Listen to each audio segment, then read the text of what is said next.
আমি এই পুকুর পাড়ের রাস্তা দিয়েই পুকুর পার গেছে যে রাস্তাটা গেছে এই রাস্তা দিয়ে আমি হাঁটতেছি।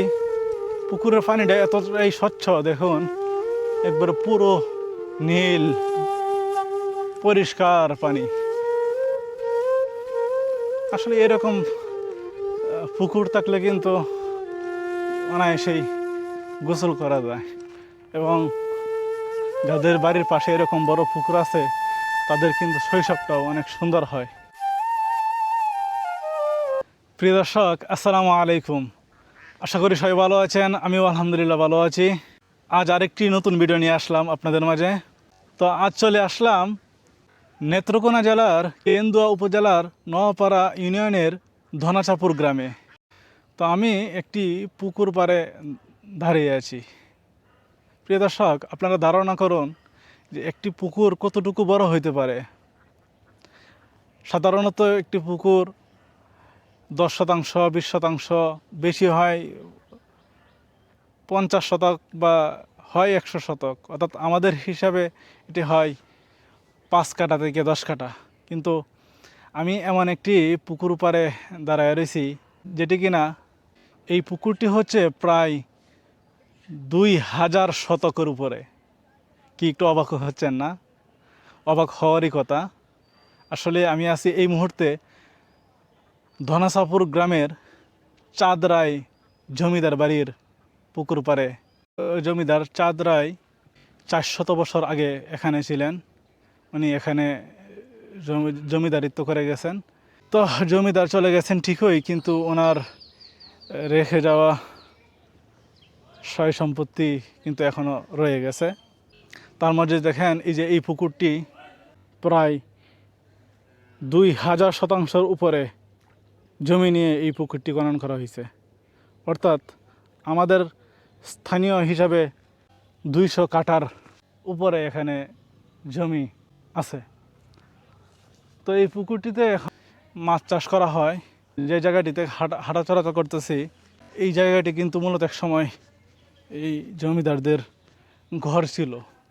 কালক্রমে এখন এই পুরো ঘরবাড়ি কিন্তু মাটির সাথে একদম মিশে গেছে। আসলেই তেমন কিছু নাই। এই পাশে জমিদারদের আমলের এখানে কিছু মন্দির আছে যা এখন এটিগুলা ব্যবহার হয় না, কিন্তু এটি সেই 400 বছর পুরনো মন্দিরগুলো এখনও আছে। ধ্বংস অবশেষ, প্রায় ধ্বংসের একদম শেষ প্রান্তে আইসে এগুলা এখনও দাঁড়ায় আছে। তো আপনাদেরকে দেখাই এই মন্দিরগুলো।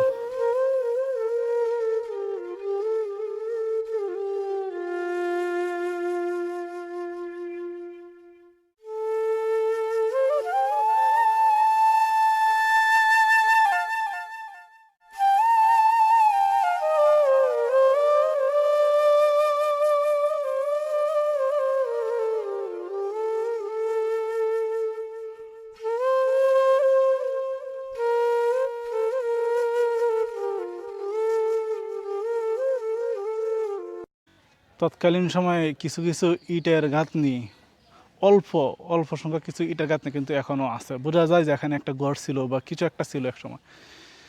তো মন্দিরগুলাই মোটামুটিভাবে এগুলা এখনও দাঁড়ায় আছে। মন্দিরের যে এখনও কাজ, তৎকালীন সময়ে যে কাজ, কারুকাজ, এগুলা কিন্তু এখনও মোটামুটিভাবে স্পষ্ট বোঝা যাইতেছে। এখানে কিন্তু পরবর্তীতে এরকম নতুন মন্দির, এ পাশে একটা, ওই ওপাশে আরেকটা মন্দির, পরবর্তীতে এটিগুলা নির্মাণ করছে স্থানীয় হিন্দু সম্প্রদায়রা। আর এ পাশে হচ্ছে এই যে দেওয়ালটা দেখতেছেন, সেই জমিদার আমলেরই একটি ঘরের একটি দেওয়ালের অংশ, অল্প কিছু আছে আর কি। মুরব্বি ভালো আছেন? একটু বসেন, একটু কথা বলি। আমি এখানে আসছি আর কি ঘোরার জন্য, আর কি ঘুরতে আসছি, বুঝছেন? তো ইতিহাস থেকে জানতে পারলাম আর কি যে এই ধনাচাপুর গ্রামে একজন জমিদার ছিলেন। এটাই হচ্ছে জমিদারের বাড়ি, কিন্তু বর্তমান কোনো কিছু নাই। একদম ধ্বংসের সব শেষ পর্যায়ে আছে। এই পাশেই যে পুকুরটা, ঠিক আছে, এই পুকুরটা তো ওই জমিদার উনি নিজেই খনন করে গেছেন না? এই পুকুরটা তো মনে হয় প্রায় 200 কাঠার উপরে জমি এখানে আছে। 16 আরা, তার মানে প্রায় 250 কাঠার মতো জমি এখানে এই পুকুরটা নিয়ে। আর জমিদারের কোনো বংশধররা কি এখানে কেউ আছেন? এখানে বর্তমান কেউ নাই। জমিদার তো আজ থেকে মনে হয় 300-400 বছর আগে ছিলেন। পরবর্তী বংশধররা তারা এখান থেকে পুরোপুরিভাবে কখন চলে গেছে? পাকিস্তান দেশভাগের পরপরই না, নাকি সংগ্রামের পরে গেছে? হ্যাঁ, সংগ্রামের আগেই চলে গেছে তারা। বুঝতে পারছি এটা। হ্যাঁ হ্যাঁ, 1947 সালের দিকে যখন দেশ ভাগ হয়েছে তখনই তারা একবারে পুরোপুরিভাবে চলে গেছে। এখানে কি কোনো সরকারিভাবে কোনো উদ্যোগ নিছে এই পুকুরকে রক্ষা করার জন্য? না, হ্যাঁ হ্যাঁ হ্যাঁ হ্যাঁ, মা কালীর নামে এটা ডাক নিয়ে আসে। আচ্ছা,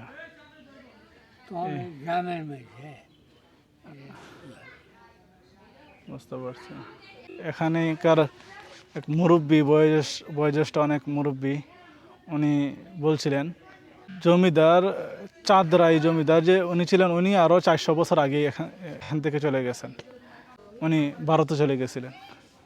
পরবর্তীতে ওনার বংশধররা ছিলেন, কিন্তু তারাও দেশভাগের সময় তারাও এখান থেকে পুরোপুরিভাবে তারা এখান থেকে চলে গেছে।